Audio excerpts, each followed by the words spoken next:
नमस्कार दोस्तों, जय स्टडी में आपका स्वागत है। घड़ी की सुई में रात के 8 बज चुके हैं और निश्चित रूप से आप लोगों ने होली का त्यौहार बहुत ही सौहार्दपूर्वक मनाया होगा। होली का रंग भी अब ढल चुका होगा। 14 मई यूपीपीसीएस प्री 2023 आपके सामने आपका इंतज़ार कर रहा है।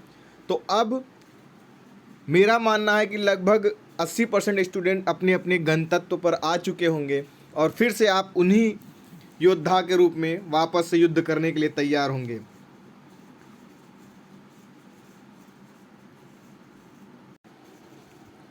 अब आप लोग के पास किसी भी रूप में कोई भी लापरवाही करने का समय नहीं है। अब वक्त है तो केवल अपने आप को सिद्ध करने का। ठीक है, 14 मई आपका नज़दीक है। हमारे संस्थान के द्वारा आप लोग को पहले भी बताया जा चुका है कि 30 दिन का क्रैश कोर्स कराया जा रहा है। रामबाण सीरीज, यूपीपीसीएस रामबाण सीरीज कराई जा रही है सर के द्वारा। ठीक है, जो कि 30 दिन में आपको सारे सिलेबस को कवर कराया जाएगा और साथ ही साथ दोहराया भी जाएगा। ठीक है, तो पर डे के हिसाब से आपको टारगेट दिया जाएगा और उसी टारगेट को आपको पूरा करना रहेगा। इस हिसाब से महत्वपूर्ण प्रश्न उत्तर भी आपको कराए जाएंगे। मतलब जो सब्जेक्ट पढ़ाया जाएगा उसका पूरा पोस्टमार्टम आपके साथ कर दिया जाएगा। आज उसका पहला दिन है। एंशिएंट हिस्ट्री सर ने उठाई है। एंशिएंट हिस्ट्री का वीडियो, पीडीएफ और उससे महत्वपूर्ण प्रश्नों को आपको दे दिया गया है। जो भी उस बैच के स्टूडेंट हैं निश्चित रूप से उन्हें सफलता या उन्हें अच्छा अनुभूति प्राप्त हो रही होगी। जो भी इस कार्यक्रम से हमारे जुड़ना चाहते हैं, इसके पहले सर ने वीडियो बनाई है। कोई जानकारी लेनी हो उस वीडियो को देख लीजिए, हमारे डिस्क्रिप्शन में पड़ी होंगी। कोई भी अगर इससे संबंधित जानकारी आपको चाहिए तो हमारे इन नंबरों पर आप मैसेज करके व्हाट्सअप जानकारी ले सकते हैं। नंबर है 9453775039 या 7905901018। आप इन दोनों में से किसी भी नंबर पर व्हाट्सअप करके उस कोर्स से जुड़ सकते हैं, उससे सारी जानकारी ले सकते हैं। ठीक है, बहुत बहुत धन्यवाद। आइए आज के प्रश्नों को देखते हैं। पहला प्रश्न है आधुनिक भारत से कि सिपाहियों के विद्रोह का कारण क्या था। यह प्रश्न किसी भी बदले से गलत नहीं होना चाहिए। आपके पास ऑप्शन है बंगलों में तोड़फोड़, गायों और सूअरों की चर्बी से लिपटे गोलियों को काटने की आवश्यकता, यूरोपीय लोगों की हत्या या अमीरों की लूट। हिंदी वाले उत्तर देते रहें। ध्यान रहे ये प्रश्न गलत नहीं होना चाहिए। गलत हो रहा है तो आप में कमी है, ये आपको एक्सेप्ट करना होगा। ये इंग्लिश वाले प्रश्न को देख लें और इंग्लिश वाले भी अपना उत्तर देते रहें।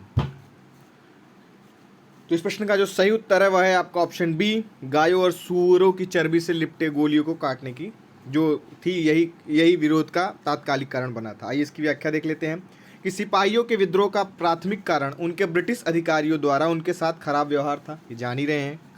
उचित भोजन नहीं दिया जाता था, उनके साथ क्रूर व्यवहार किया जाता था। ये सब कारण थे ही। इसके अलावा अंग्रेजों ने सिपाहियों के लिए नई एनफील्ड राइफल ली थी। ठीक है, जिनमें चर्बी से बने कारतूस होते थे, जिनके बारे में कहा जाता था कि इसमें गोमांस और सूअर की चर्बी बने थे। तो यहीं से यह उग्र रूप धारण कर लेता है, सांप्रदायिक रूप से युद्ध स्टार्ट हो जाता है। ठीक है, अगला प्रश्न है कि हड़प नीति, निम्नलिखित में से किसने हड़प नीति की शुरुआत की। यह मैं आपको हर वीडियो में बोलता हूँ कि कठिन प्रश्न गलत सबके होते हैं, लेकिन अगर सरल प्रश्न गलत होते हैं तो आपको एग्ज़ाम हॉल से बाहर करेंगे। पहला प्रश्न है हड़प नीति की शुरुआत किसने की थी। कैनिंग ने, रिपन ने, डलहौजी ने या हेस्टिंग ने। इंग्लिश वाले प्रश्न देख के वो भी अपना उत्तर सबमिट करते रहेंगे। तो इस प्रश्न का जो सही उत्तर है वह है आपका ऑप्शन सी, डलहौजी जी। आइए इसकी व्याख्या देख लेते हैं कि मुख्य साधन जिसके माध्यम से डलहौजी ने अपनी राज्य हड़प नीति को लागू किया वह क्या था। हड़प नीति। हड़प नीति के समय जब एक संरक्षित राज्य के शासक की मृत्यु एक प्राकृतिक उत्तराधिकारी के बिना होती थी तो उनके राज्यों को देश की सदियों पुरानी परंपरा के अनुसार किसको, दत्तक पुत्र को अपनाने की स्वीकृति नहीं थी। यानी जो दत्तक ग्रहण करना था वो उन्होंने मना किया था। जब पहला ब्रिटिश शाही संरक्षण के लिए मुगल दरबार में दाखिल हुआ तो मुगल सम्राट कौन था। महत्वपूर्ण प्रश्न है। जहांगीर था, अकबर था, औरंगजेब था या इनमें से कोई नहीं। हिंदी वाले प्रश्न का उत्तर देते रहेंगे, इंग्लिश वाले भी देख लें और इंग्लिश वाले भी अपना उत्तर सबमिट करते रहें।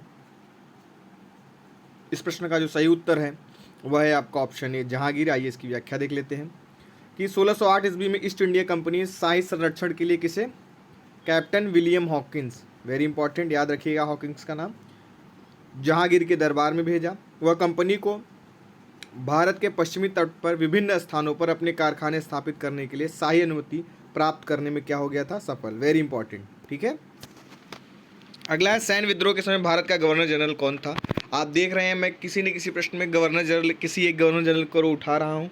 आपके पास जो सीरीज होगी लगभग सारे गवर्नर जनरल के बारे में आप इसी में देख लेंगे, ठीक है।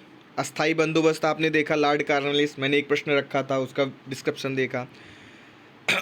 सहायक संधि आपने देखी लॉर्ड वेलेस्ली, वो उस पर मैंने एक प्रश्न रखा। टीपू सुल्तान की मृत्यु, चौथी अंग्ला मैसूर युद्ध, कई चीज़ों को मैंने उसमें किया, आप अब पीछे वाले टेस्ट में देखेंगे।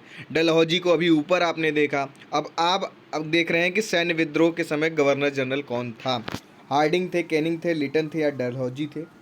हिंदी वाले इस प्रश्न का उत्तर देंगे, इंग्लिश वाले देख लें, क्योंकि ऐसे वायसराय से बहुत क्वेश्चन बनता है।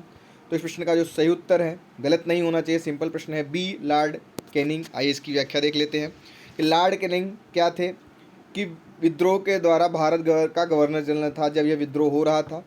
और लॉर्ड कैनिंग ने 1856 से 1862 तक भारत के गवर्नर जनरल के रूप में कार्य किया था, ठीक है, याद रखिएगा। अगला है अंतिम 5वां प्रश्न हिस्ट्री का, इसके बाद साइंस का प्रश्न है कि हिंदू विधवा पुनर्विवाह अधिनियम पारित किया गया था 56 में, 1858 में, 1859 में, 1862 में। ये चारों आपके पास ऑप्शन है। ऐसे प्रश्न वर्तमान में खूब पूछे जा रहे हैं और ये आपका इंग्लिश वर्जन है, आप देख लेंगे कि हिंदू वीडो रीमैरिज एक्ट कब था, 1856 में, 1858 में, 1859 में, 62 में।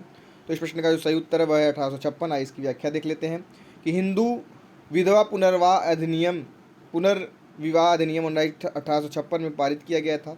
इस अधिनियम ने ईस्ट इंडिया कंपनी के नियम के तहत भारत के सभी न्यायालयों में हिंदू विधवाओं के पुनर्विवाह को क्या किया था, कानूनी रूप दे दिया। और लॉर्ड डलहौजी, वेरी इंपॉर्टेंट, किसके कार्यकाल में हुआ था, लॉर्ड डलहौजी, ऊपर भी हमने देखा।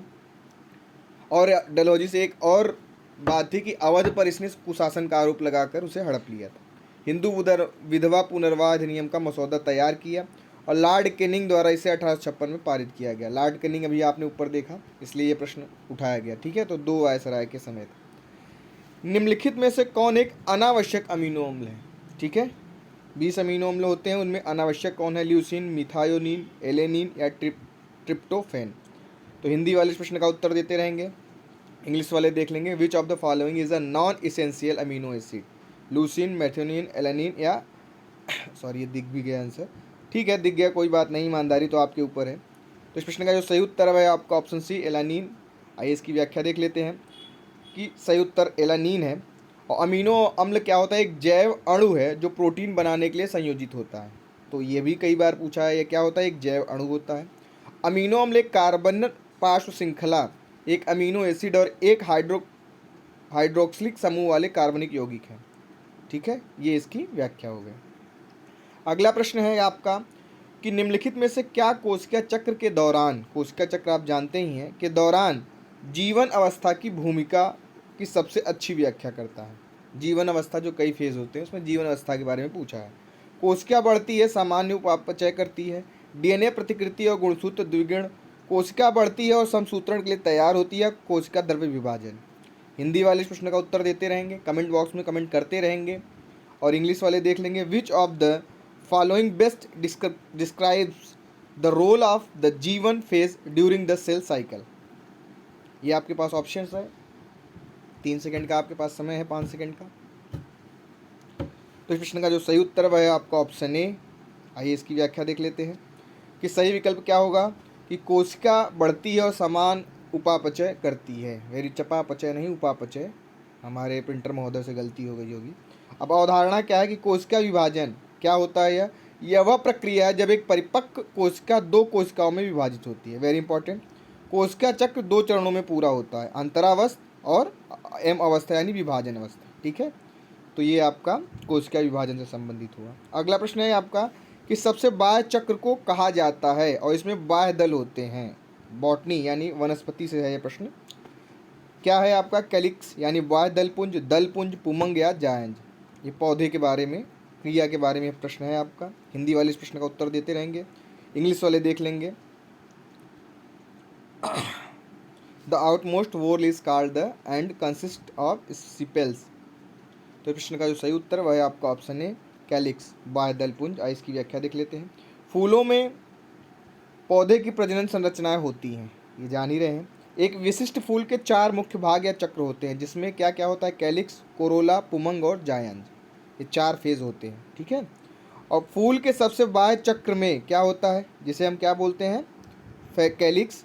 उसमें चक्र में हरे पत्तेदार संरचनाएं होती हैं, जिन्हें क्या बोला जाता है, बाह्यदल पुंज। इसी के बारे में पूछा गया, लेकिन प्रश्न थोड़ा घुमाया था। बाह्यदल को सामूहिक रूप से कैलिक्स कहा जाता है, जो बंद कली की रक्षा करने में मदद करती है। वेरी इंपॉर्टेंट, ठीक है। प्रश्न 1 था, एक्सप्लेनेशन लगभग 3। एक पौधे की कोशिका भित्ति निर्मित होती है किससे, सेल्यूलोज से, कार्बोहाइड्रेट से, लिपिड से या लाइपोप्रोटीन से। हिंदी वाले इस प्रश्न का उत्तर देंगे, इंग्लिश वाले देख लेंगे। ओह शिट, ये इंग्लिश है ही नहीं, सॉरी। तो इंग्लिश में ये नहीं है, तो हिंदी में समझ लीजिए इंग्लिश वाले भी कि कोशिका भित्ति किससे निर्मित होती है, सेल्यूलोज से। तो इसका सही उत्तर है वह आपका ऑप्शन है सेल्यूलोज। पौधे की कोशिका भित्ति किसकी बनी होती है, मुख्य रूप से सेल्यूलोज से। अगला प्रश्न है कि झींगे और तितलियां की उपस्थिति के कारण एक ही फाइलम से संबंधित हैं, यानी ये पूछा गया है किस में है, द्विपक्षीय समिति से हैं, संयुक्त पैर से हैं, एंटीनर या खंडित शरीर, ये किस से ग्रुप से हैं वही पूछा है इसमें, ठीक है। ये आपके इंग्लिश वाले प्रश्न उसके ऑप्शंस हैं, उत्तर दें। 5 सेकंड का समय है आपके पास। तो इस प्रश्न का जो सही उत्तर वह है आपका ऑप्शन जॉइंट लेग। आइए बताते हैं जॉइंट लेग होता क्या है। सही उत्तर होता है संयुक्त पैर। शब्द आर्थोपैड, इसी आर्थोपैड का ही नाम है क्या, संयुक्त पैर, ठीक है। वेरी इंपॉर्टेंट, याद रखिएगा। तो जो भी मक्खी, मकड़ी, बिच्छू, झींगे, तितलियाँ, केकड़े हैं, ये सब किस में आते हैं, आर्थोपैड में, ठीक है। तो ये आपका अंतिम प्रश्न था। इस तरीके से आपका ये हुआ। कितने प्रश्न आपके सही हुए कमेंट बॉक्स में ज़रूर करिए, अपने आप को आंकिए, अपने से चोरी न करिए, निश्चित रूप से आपको सफलता मिलेगी। हमारी टेस्ट सीरीज चल ही रही है, 4 टेस्ट हो चुके हैं, 799 उसकी फ़ी है, आपको जानते हैं, आप जान ही रहे हैं। इससे संबंधित कोई भी आपको जानकारी चाहिए, हमारे उन्हीं दोनों नंबर, जितने भी हमारे कोर्स चल रहे हैं या जो भी टेस्ट सीरीज चल रही हैं, आप इन दोनों नंबर पर व्हाट्सअप करके जानकारी ले सकते हैं। ये दोनों नंबर आपके पास है, 9453775039 या 7905901018। आप इन दोनों नंबर पर व्हाट्सअप कर सकते हैं और किसी भी कोर्स से संबंधित जानकारी ले सकते हैं। बहुत बहुत धन्यवाद आपका। शुभ रात्रि।